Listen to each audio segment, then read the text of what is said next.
আলাইকুম, আমি মোহাম্মদ রানা শেখ। ভিসা অনুমোদনের খবর পাওয়ার পর আপনার অনুভূতিটা কেমন ছিল?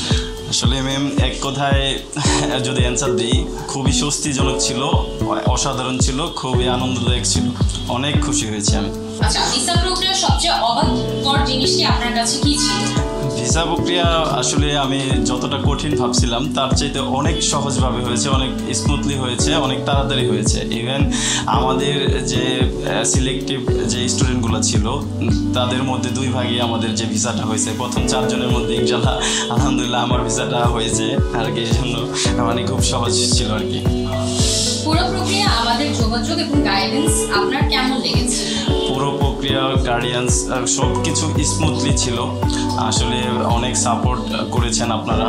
আর হচ্ছে অ্যান্ড্রো গ্লোবাল কর্পোরেশনকে আমি অনেক ধন্যবাদ জানাই আমার মনের অন্তঃস্থল থেকে, স্পেশালি ফারুক ভাই, সিমরন আপু, সবাইকে আসলে অনেক ধন্যবাদ।